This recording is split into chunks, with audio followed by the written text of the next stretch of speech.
Assalamualaikum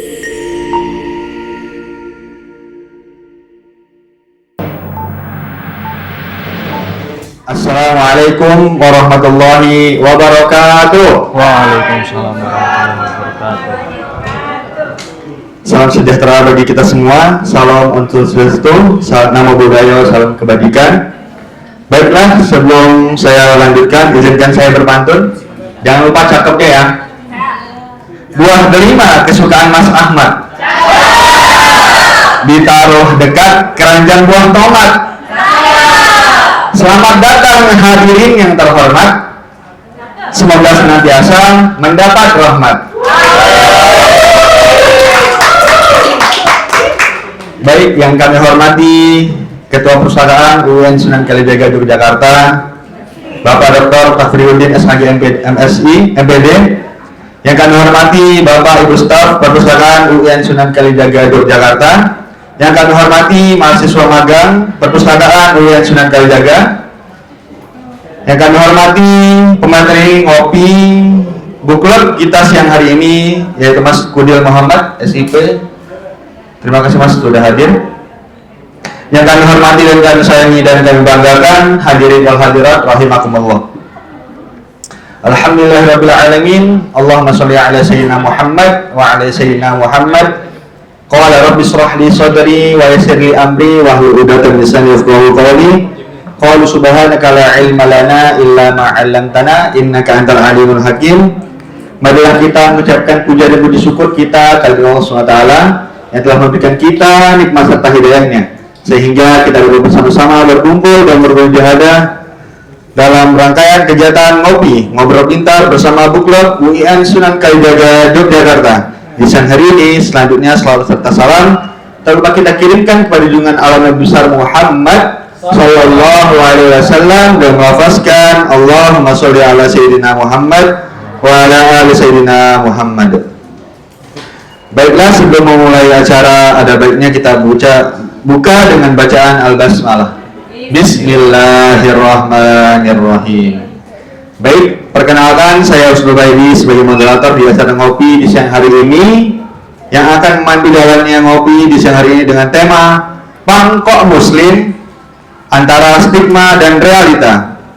Acara ngobrol pintar ini akan disiarkan live streaming di akun YouTube kita Depsuka dan akun IG kita IG Perpus UIN Sunan UIN Yogyakarta. Baik, punk seringkali dicap sebagai sampah jalanan yang nihilistik, sementara Muslim ideal kerap dibayangkan dalam balutan baju koko yang rapi dan sikap yang patuh. Namun di gang-gang sempit kota-kota besar di Jawa, dua dunia yang dianggap mustahil bersatu ini justru berpelukan erat. Pangkok Muslim, pertanyaan tersebut adalah muara dari stigma panjang yang menghimpit mereka. Masyarakat melihat tato sebagai tanda kriminalitas dan rambut mohak sebagai simbol pembangkangan terhadap Tuhan.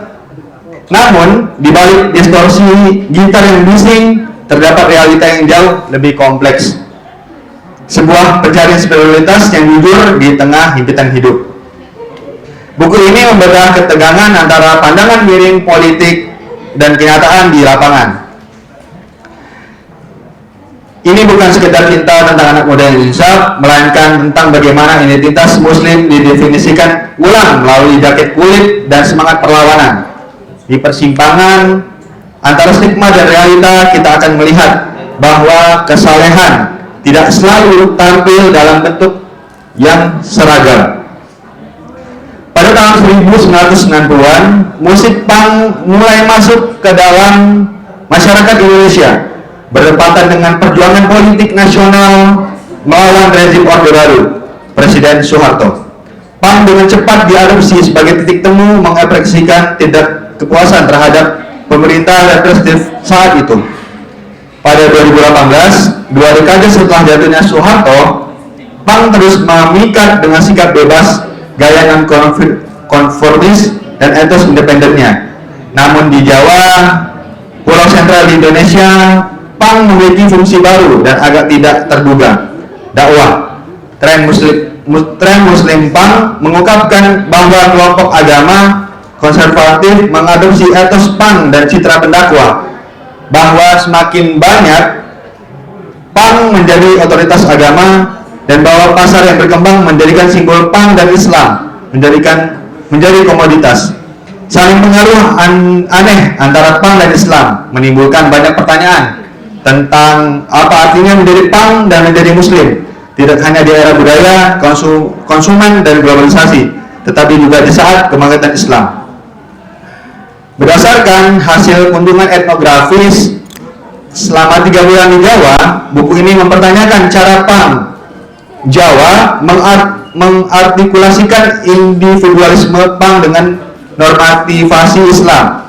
Singkatnya, fenomena punk Muslim mengajak kita untuk menilai kembali batasan-batasan diskursif yang biasa kita gunakan untuk membatasi dunia retorika punk dan Islam, serta membuka perdebatan baru tentang parameter dan paradoks dakwah punk. Buku ini menganalisis dan menegaskan keterkaitan dinamis antara agama, ekonomi, pasar, dan budaya populer di abad 21. Baik, dan pastinya saya tidak sendiri nih. Telah hadir di tengah-tengah kita pemateri yang luar biasa, dan saya akan memperkenalkan pemateri kita hari ini, yaitu beliau bernama Kudil Muhammad, SIP.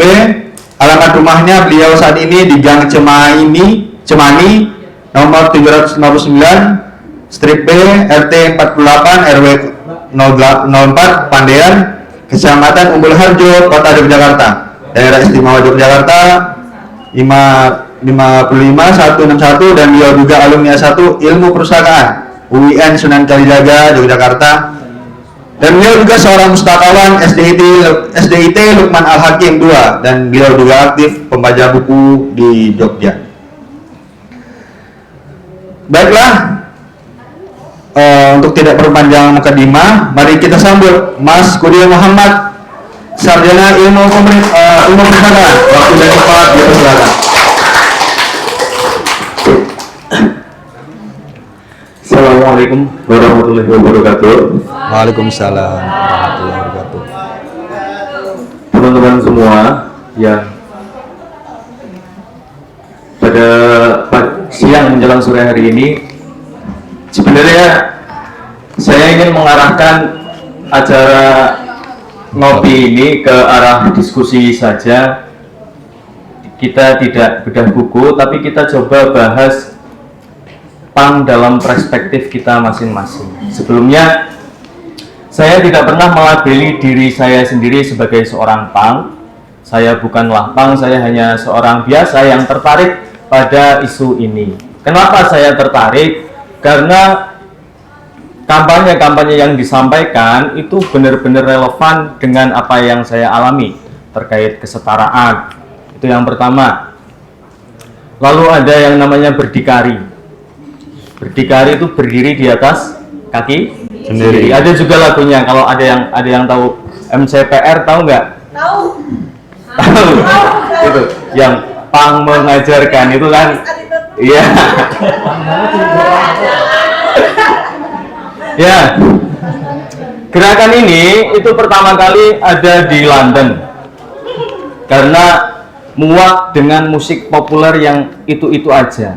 Selalu saja membahas tentang cinta. Aku cinta kamu, aku tidak bisa hidup tanpamu, dan lain sebagainya. Nah, berawal dari orang-orang muak terhadap musik seperti ini, akhirnya muncul musik dengan distorsi dan khas tempo yang tidak rapi. Band-band seperti Sex Pistols, terus dan lainnya itu muncul di Inggris. Di Indonesia sendiri itu masuk di tahun 1990. Band mulai muncul. Kalau yang terkenal itu ada yang Marginal. Marginal itu dulu namanya sebelum jadi Marginal Anti Abri.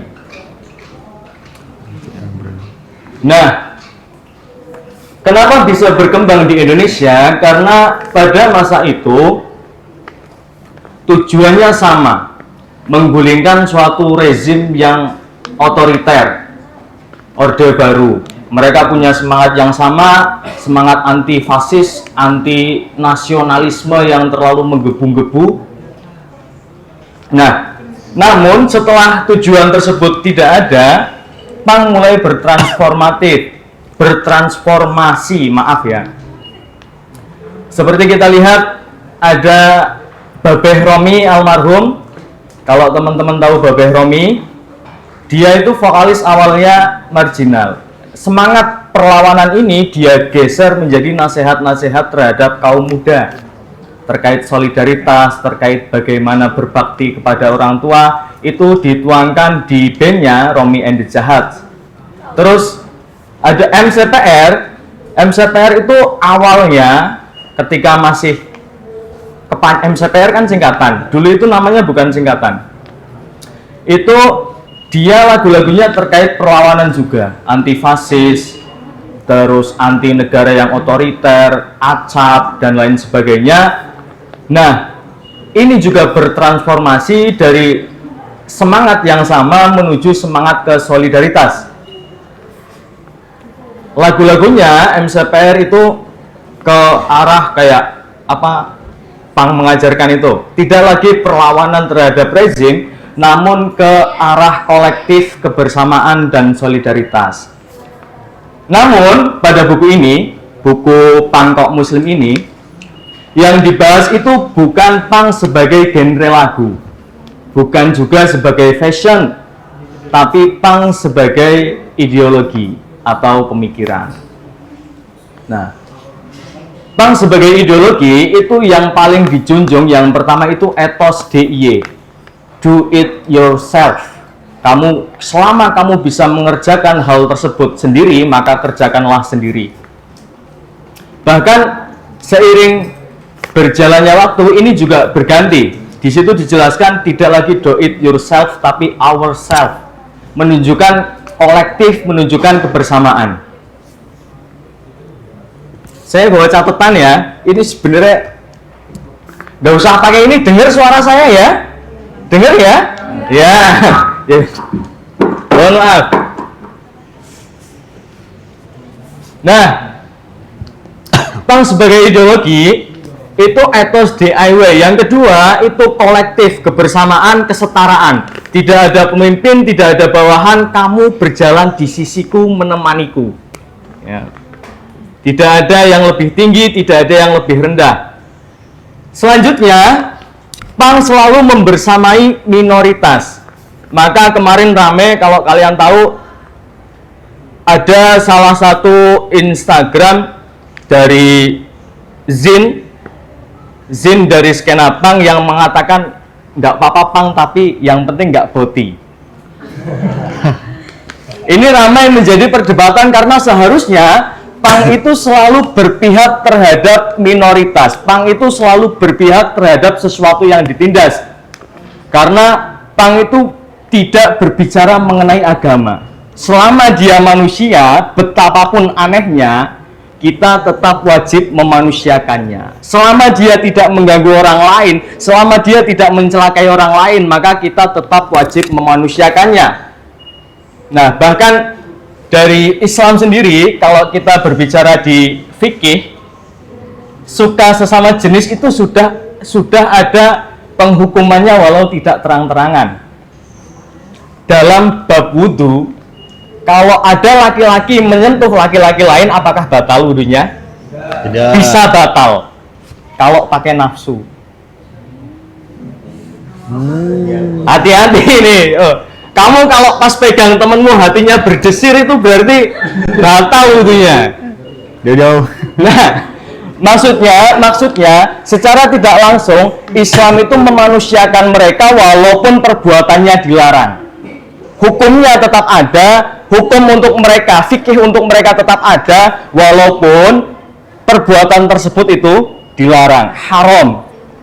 Nah, dalam prakteknya PANG itu tidak akan mengambil suatu dogma dari agama, karena agama itu bersifat individualis.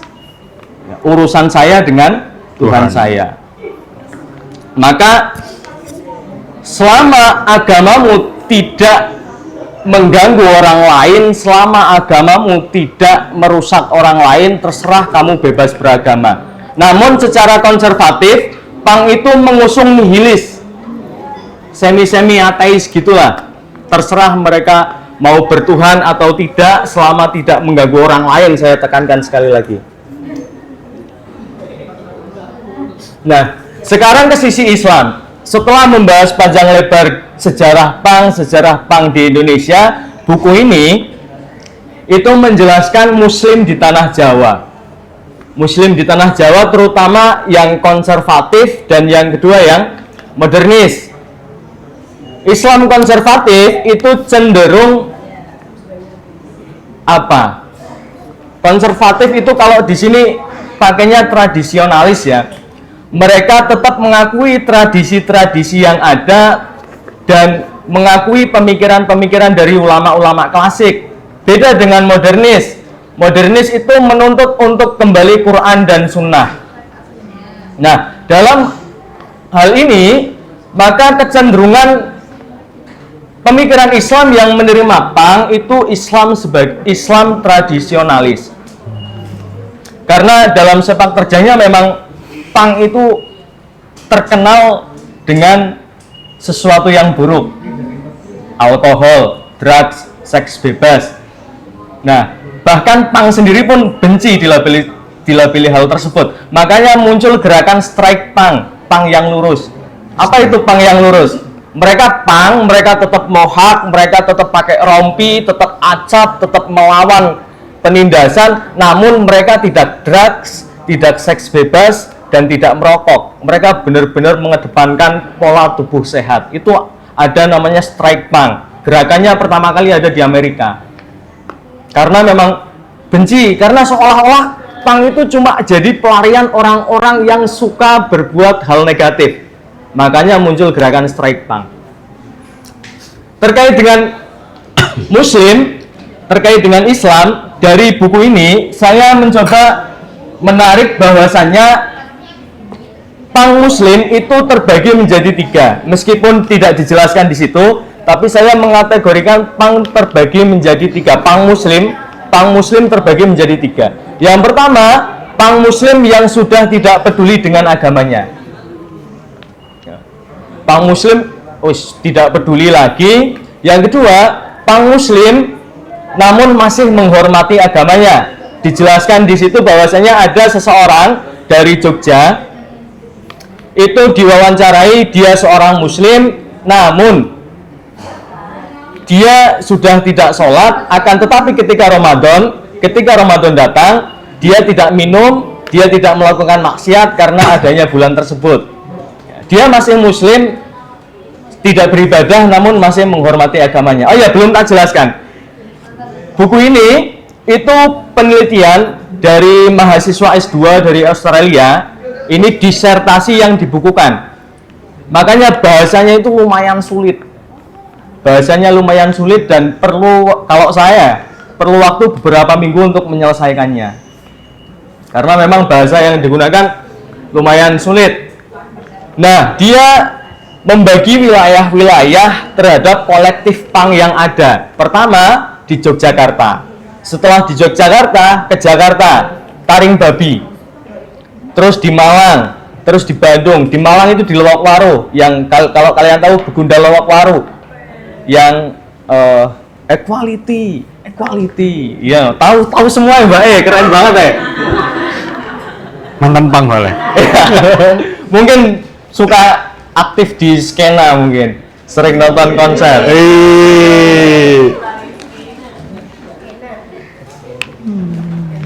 Nah, lanjut yang ketiga, ini PANG yang berhijrah. Mereka telah muak dengan jalannya kehidupan ini, lalu mereka hijrah. Karena ada 2 tuntutan. Di buku ini dijelaskan, PANG hijrah itu reorientasi agama atau tekanan dari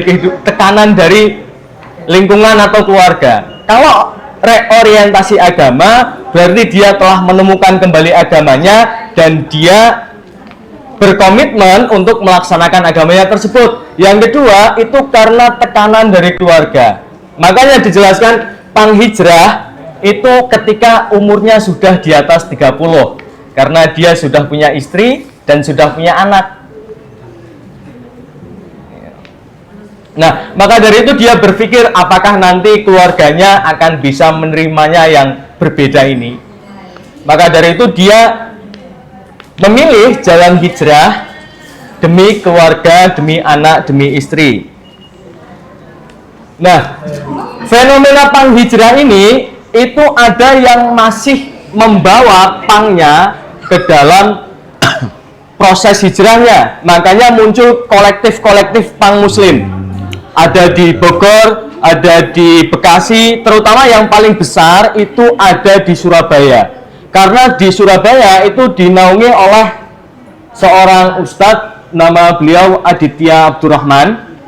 Ini yang membimbing, namanya komunitasnya Panghijrah dan Better Youth. Ada di Instagram, itu kolektifnya masih berjalan hingga saat ini. Dan besok ada event Better Youth, itu mengundang berbagai macam elemen muslim, elemen Islam yang berbeda dan dikumpulkan di satu masjid. Karena lebih dari yang lebih penting itu ukhuwah Islamiyah. Makanya di situ ada hadir Ustadz Salim Ahmad Fillah, itu ketokohan dari Jogja. Terus ada Said Asrori, ketokohan dari NU, ada ketokohan dari Muhammadiyah, itu dihadirkan semua untuk menuju ukhuwah Islamiyah. Nah, dampak dari fenomena panghijrah yang tidak meninggalkan identitas pangnya itu muncul kolektif-kolektif pang baru. Ada takwakor, ada panghijrah, terus juga muncul simbol-simbol yang menunjukkan bahwa dia telah hijrah. Seperti simbol kayak gini, tauhid. Ada jari satu kayak gini, dijual, jadikan merchandise. Terus ada juga Ishkariman Aumut Syahidan, itu juga menjadi simbol dari proses hijrah. Hidup mulia atau mati syahid. Namun ada efek negatif dari panghijrah yang masih membawa identitas pangnya. Karena masyarakat kita itu cenderung menilai seseorang dari fashion.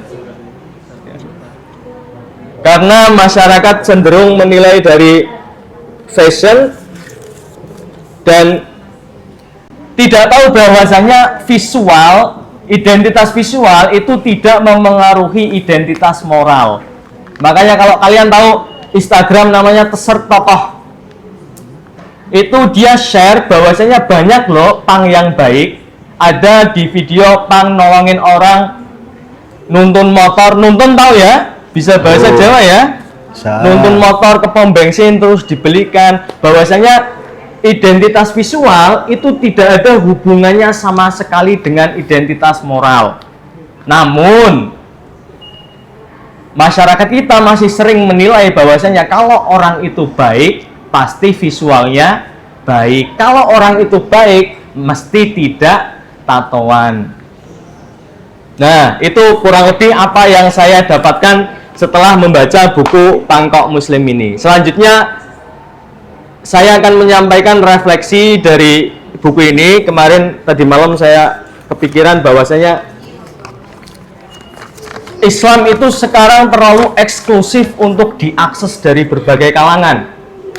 Seolah-olah kalau kita ingin mengakses Islam, kalau kita ingin mengakses masjid, itu harus terlihat seperti orang yang ahli ibadah dulu. Padahal perintah sholat itu diturunkan kepada semua muslim. Enggak peduli kamu ahli maksiat, enggak peduli kamu ahli apapun itulah, enggak perlu peduli kamu penjudi, pemabuk, terus pezina.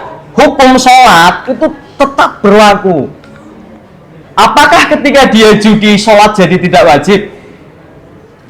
Apakah ketika dia mabuk sholat jadi tidak wajib? Kewajibannya itu masih sama, ya. Kewajibannya masih sama. Ya karena dalam fikih yang menggugurkan kewajiban sholat itu cuma 2. Dan maksiat bukan salah satunya. Yang satu itu tidur, yang satunya lagi lupa. Nah, makanya orang-orang terpinggirkan ini yang ingin mengakses agama sebelum sampai ke pemuka agama, dia makan stigma masyarakat dulu. Belum sampai tapi dia sudah kena halah ngopo to wong tatonan ngono sembayang barang. Halah ngopo to wong kaya uripe bener wae manggon ning masjid. Karena ada struktur, ada stigma masyarakat yang terbentuk ini, masyarakat tersebut malah lebih jauh dari agama. Seharusnya kalau kita sering ya, orang-orang besar itu, para kiai-kiai itu sering bilang Islam itu rahmat. Kalau memang Islam benar-benar rahmat, kenapa mereka tidak dapat? Katanya lil alamin, gawe wong sekabehane. Kok sing oleh mung aku karo kowe? Kanca-kanca sing ning kono kok ora oleh. Itu yang pertama. Yang kedua, akses terhadap tokoh-tokoh agama itu eksklusif sekali, ya. Siapa yang pernah sowan ke pesantren? Ya, satu. Pernah merasakan bagaimana sulitnya mengakses kiai kan? Wis kon ngenteni suwi banget, kadang wae ditinggal lunga. Ya, awak dhewe sing wong sing etungane wong sing bener, meh ketemu kiai wae angel apa meneh mereka. Ngapurane iki rada Jawa. Pemikiran yang agak beda. Mohon maaf, ini mungkin tidak seperti yang kita terima di pendidikan agama, tapi ini memang perlu disampaikan bahwasanya eksklusivitas Islam itu perlu dihilangkan. Nah, kalau kita bisa menerima mereka, karena dampaknya ketika kita tidak menerima mereka di dalam kelompok kita, ketika kita tidak menerima mereka di dalam kelompok kita, mereka akan membuat kelompok sendiri dan ground moralnya nggak tahu pakai apa. Kalau kita terima mereka di dalam kelompok kita, ground moralnya masih Islam. Kalau mereka bikin kelompok sendiri pakai ground moral Eropa, seks bebas itu nggak apa-apa, seks before marriage itu nggak apa-apa, mabuk pun nggak apa-apa. Ya malah semakin jauh dari agama, semakin jauh lagi dari Islam. Ini refleksi yang saya dapatkan setelah membaca buku ini. Ini berarti sudah baru 17 menit, tapi sudah capek. Gak apa-apa udah ya. Lanjut Mas. Ya mungkin selanjutnya ini kita diskusi saja ya. Kita bahas fenomena-fenomena ini berdasarkan perspektif kita masing-masing. Silahkan teman-teman yang mau berpendapat atau yang mau bertanya, nanti kita bahas bareng-bareng. Sekali lagi, saya tidak melabeli diri saya sebagai punk, namun saya tertarik terhadap pemikiran-pemikiran yang ada terhadap kesetaraan, di mana semua orang benar-benar dianggap setara, tidak ada yang lebih tinggi, tidak ada yang lebih bawah. Lalu etos berdikari, etos DIY itu memang benar-benar menarik diterapkan meskipun kita bukan punk. Sudah cukup, Ge? Mungkin ya diskusi, monggo Mas Bayi. Baiklah. Kita Beri tepuk tangan dulu dong untuk materi kita yang luar biasa ya. Baiklah, sekarang untuk sesi tanya jawab. Silakan angkat tangannya dan sebutkan nama jurusan dan asal instansinya. Ya, mungkin Mbak Titi Ditampung atau langsung? langsung aja. Baik, Mbak Titi ya. Amin.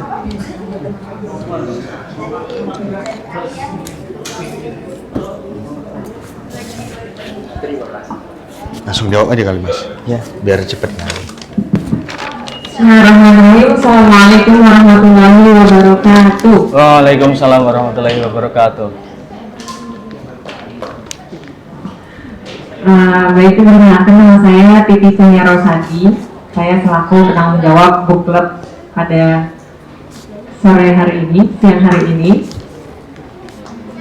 Panggilannya Mas Hudil Muhammad. Iya, depannya ada kepanjangan. Oke, nanti. tadi kan sudah dipaparkan bahwa dalam PAUM itu sendiri kan banyak komunitas Yang tadi ada diidentifikasi, ada yang tandanya begini, atau ada diidentifikasi dengan apa tuh namanya moto Kariman al-Mutsyahidah. Nah itu tuh apakah ada ta'assub kelompok sendiri atau apa tuh namanya ta'assub tuh bahasa Indonesia apa?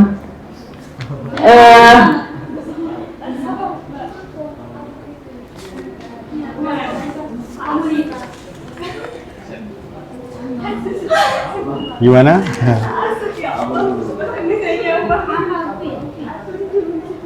Ayo. Fanatik, iya benar. Apakah ada fanatik dari kelompok itu sendiri gitu? Ini bahas di pang muslimnya atau pang secara muslimnya. umum? Kalau yang Belum selesai. oh iya. Terus selanjutnya tadi kan Mas memaparkan bahwa nilai visual itu tidak bisa disamakan sama nilai moral. Iya. Visual itu kan maksudnya estetika, Iya. dan kan moral itu kan maksudnya etika. Tapi bukankah estetika itu bisa mempengaruhi etika atau sebaliknya? Jadi gimana tanggapan Mas itu sendiri? Dan mungkin itu. Assalamualaikum warahmatullahi wabarakatuh. Waalaikumsalam warahmatullahi wabarakatuh. Letak situ aja kan ya. Langsung. Ini langsung ya. Tadi yang pertama apa ekstremis di dalam pang muslim ya. Setahu saya kalau yang saya baca dan yang sudah saya cari tahu itu tidak ada ekstremis. Mereka benar-benar sangat terbuka bagi orang-orang yang mau belajar. Mereka punya rutinan itu ya rutinan kan ya bahasa Indonesianya ya. Mereka punya rutinan, mereka punya event sendiri untuk peribadatan mereka terhadap Tuhan. Seperti zikir bersama, terus ada juga istighosah dan ada membaca sholawat bersama-sama, dan mereka juga melaksanakan apa namanya peringatan hari-hari Islam. Peringatan dari hari Islam. Dan kalau di Surabaya tersebut itu Ustadz Aditya Abdurrahman itu menuntun mereka dalam hal-hal tersebut. Jadi ekstremis dalam pang hijrah itu tidak ada sejauh saya cari tahu. Terus yang kedua, memang ya kalau di Arab ya, kalau kita pakai bahasa Arab itu nahnu nahkumu bidzawahir. Ya, nahnu nahkumu bidzawahir. Kita menghukumi seseorang berdasarkan apa yang kita lihat. Namun apakah cukup? Apakah cukup hanya dengan estetika kita menilai moral seseorang? Hanya dengan cover, hanya dengan dzawahirnya saja kita menilai seseorang. Makanya kalau kita ambil perspektif Islam, Islam itu selalu mengedepankan husnudzon.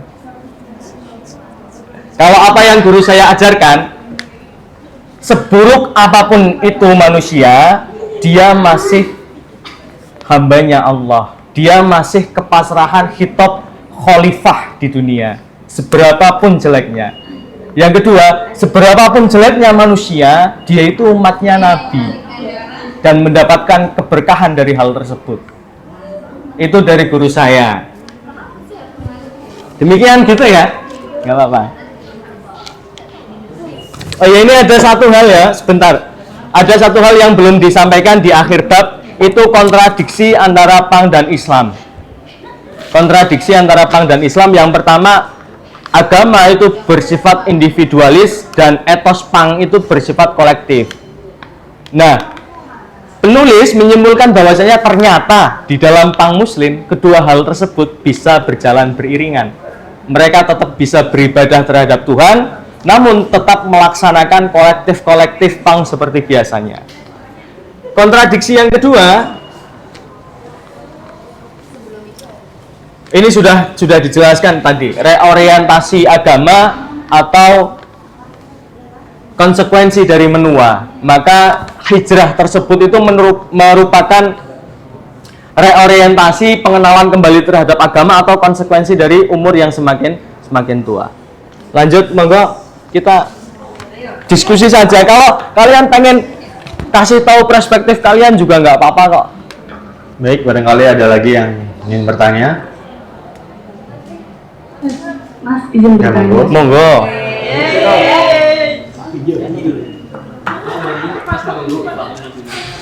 Perkenalkan, nama saya Yusratul Amalia dari Prodi KPI.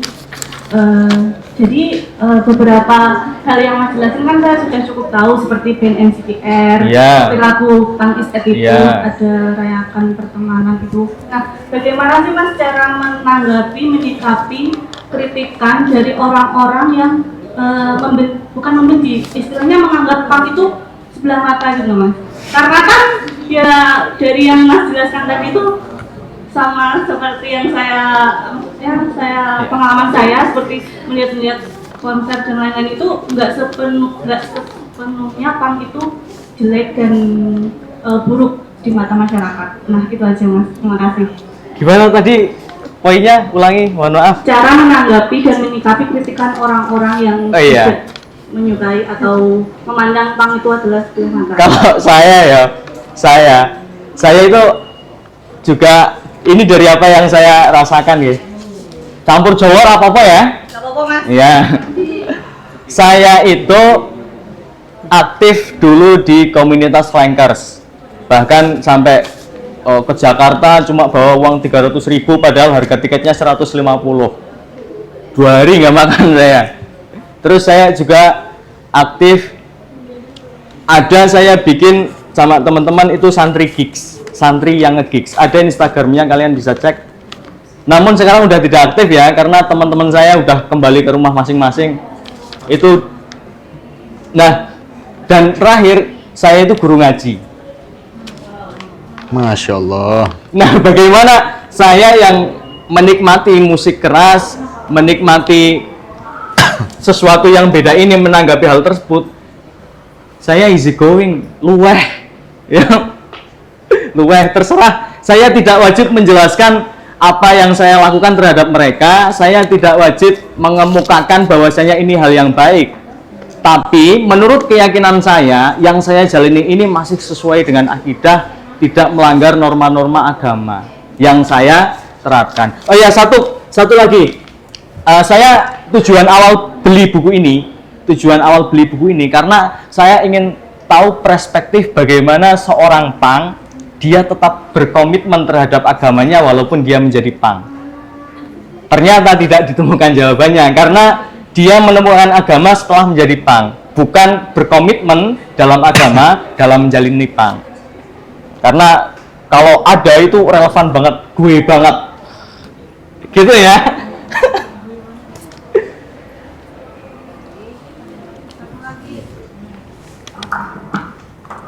Mungkin ada lagi yang ingin bertanya? Silakan Mas. Mic-nya tolong.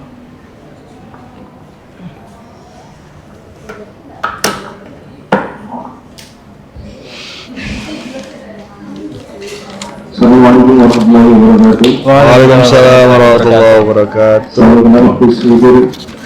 Saya Atal dari Prodi Ilmu Komunikasi. Ya, langsung buat dulu pertanyaannya. Tadi sudah dijelaskan bahwasanya punk itu merupakan suatu ekspresi kita ketika kita sudah merasakan dunia luar seperti ini.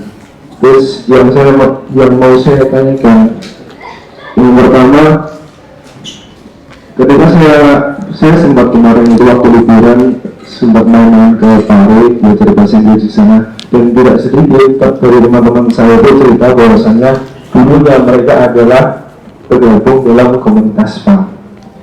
Nah, yang saya ketahui dari cerita-cerita mereka, kenapa sih mereka itu turun di jalan terus menjadi anak punk? Itu karena keinginan mereka untuk bebas, menjadi manusia yang freedom seperti itu. Nah, apakah bentuk kebebasan ini merupakan pencarian jati diri seorang remaja, atau ini adalah bentuk kelalaian dari orang tua terhadap anaknya sendiri? Yang kedua, saya ingin menyoroti dari perspektif saya sendiri terhadap ulama-ulama yang ada di Indonesia. Yang tersirat di otak saya sekarang adalah Gus Ipten, karena dari ceritanya awal beliau memulai dakwah itu karena adanya teman-teman beliau yang secara masif melakukan maksiat, dan beliau ingin mereka ini ada yang mewakili, dan beliau berusaha untuk mewakili orang-orang seperti ini yang biasanya disebutnya dengan garangan, seperti itu. Nah, apakah tindakan beliau dengan majelis-majelis ilmu yang semakin berkembang ini merupakan tindakan positif untuk mewakili anak-anak yang bisa dibilang dengan pang ataupun orang-orang yang masih menggeluti maksiat itu. Langsung bisa jawab. Dan yang terakhir, Langsung dijawab. bicara soal menyikapi anak pang ini sebagai generasi muda, sebagai seorang mahasiswa, tentunya kita masih belajar dan juga kadang kita masih goyang imannya.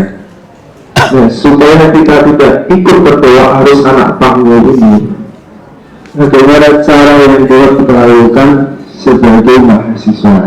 Terima kasih. Mohon penjelasannya, Gus. Mau nih Gus mau itu. Yang pertama ya, terkait ini merupakan kesalahan parenting atau pencarian jati diri, maka kalau kita jawab berdasarkan ideologi pang, maka itu merupakan wujud berekspresi, ya. Karena pang itu perlawanan, menolak sistem, menolak penindasan, dan orang tua adalah wujud penindasan tersebut. Ya. Pengekangan itu salah satu hal yang melanggar kebebasan hak berekspresi manusia. Maka ketika kita berbicara menggunakan perspektif pang sebagai ideologi, hal tersebut bukan kesalahan parenting. Itu memang merupakan etos perlawanan dari pang, menolak sistem. Yang kedua, tadi Gus Ikdam ya. Saya tidak menyebutkan Gus Ikdam karena garangan-garangan itu tadi itu tidak melabeli diri mereka sebagai pang. Maka dari itu saya tidak menyebutkan. Namun ini merupakan tren positif di mana Islam itu benar-benar bisa menerima semua golongan. Bahwasanya kita kalau pengen tahu agama itu kita nggak harus jadi baik dulu.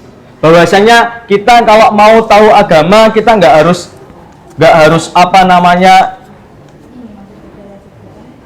jadi ahli ibadah dulu. Walaupun kita masih sering maksiat, walaupun kita masih jadi pemabuk, penjudi, kita masih bisa kenal agama. Gitu. Terus bagaimana cara agar tidak terpapar ya? Pang itu bukan sesuatu yang buruk. Anda malah menunjukkan bahwasanya stigma masyarakat terhadap pang itu belum benar-benar berubah. Masih menggunakan acuan identitas visual sebagai tanda identitas moral. Pang itu bukan sesuatu yang buruk. Kalau kalian baca, kalian juga bisa baca buku ini, itu malah benar-benar menunjukkan kemerdekaan sebagai manusia. Kalau mengutip dawuhnya Mike Marginal, Mike tahu Mike Marginal yang kalau gitaran kayak gini, iya, itu pang itu memanusiakan manusia. Kalau kalian tidak mau dicubit, jangan mencubit. Kalau kalian tahu kalau dicubit itu sakit, maka jangan mencubit. Itu dawuhnya Mike Marginal seperti itu. Gitu ya. Ini merupakan, kalau ini memperluas sudut pandang kita ya. Ternyata bahkan setelah kita bahas panjang lebar, stigma masyarakat terhadap sesuatu yang berbeda itu masih sulit untuk digeser. Apalagi yang sudah tersistem. Seperti kalau kita tahu di masyarakat desa, itu memang benar-benar tidak ada ruang agama bagi ahli maksiat. Padahal mereka pun berhak mengakses agama. Padahal untuk menjadi baik itu tidak harus kepiye itu oleh ngerangkai kata-kata ngelpen. Aku ki wis lah, kita skip gitu aja ya. Mohon maaf belibet. Sudah.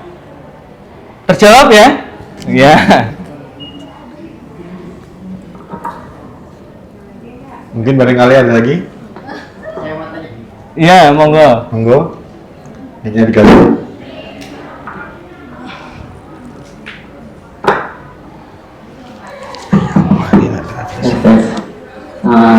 Sebelumnya terima kasih telah diberikan kesempatan untuk bertanya.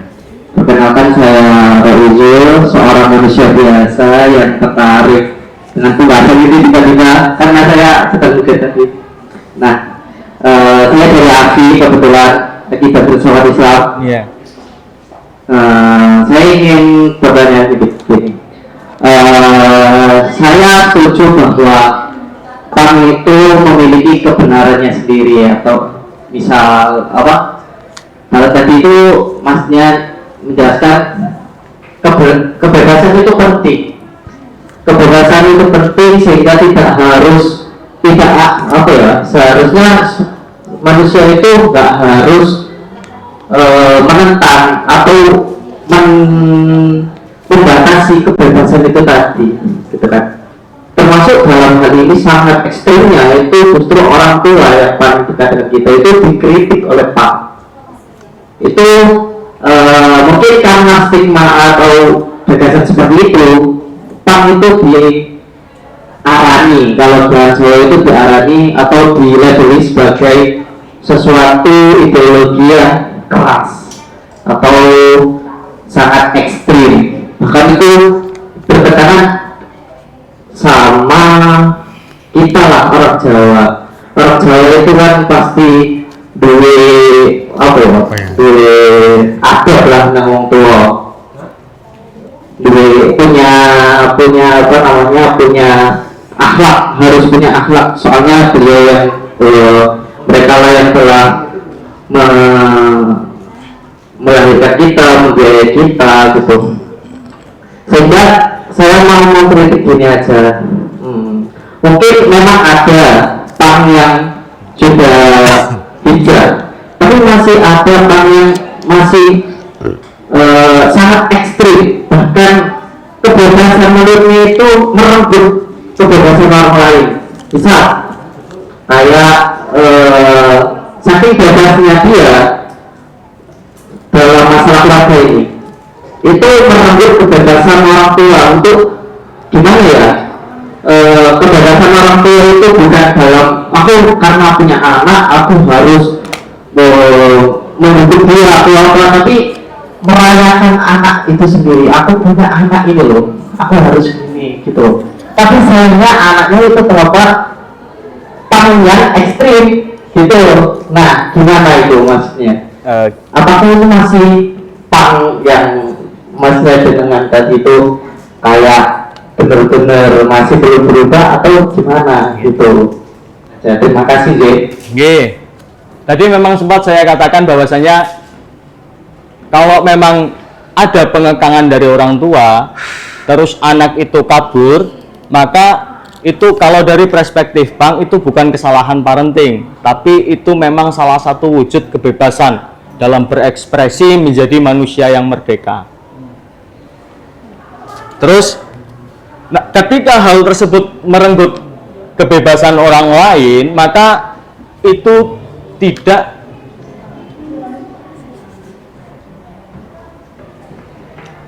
batasan kebebasan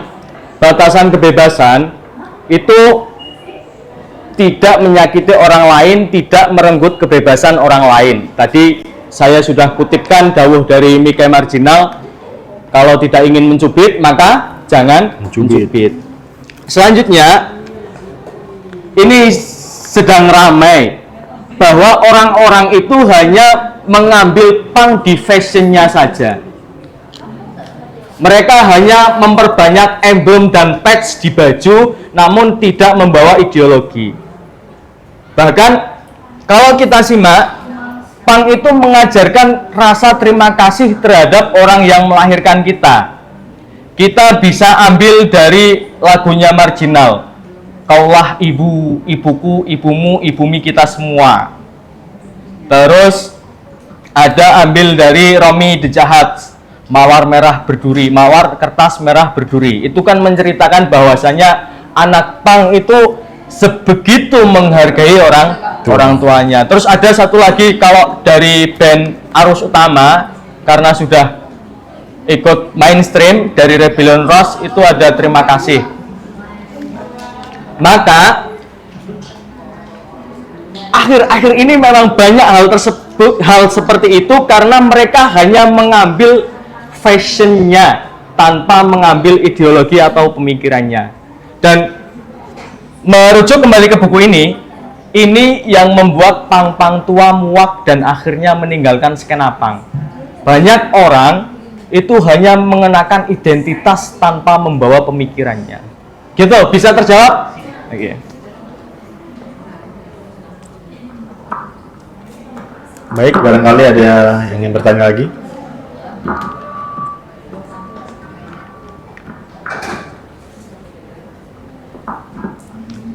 Baiklah, terima kasih yang telah bertanya dan terima kasih Mas yang telah menjawab. Baik, kita simpulkan bahwa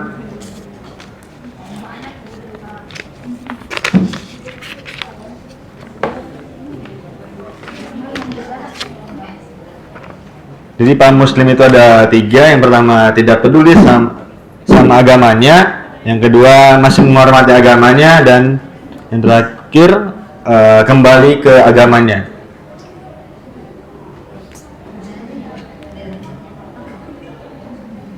Dan mungkin itu aja yang dapat kita sampaikan. Kelebihan kurang, kami mohon maaf. Wallahu a'lam bishawab. Assalamualaikum warahmatullahi wabarakatuh.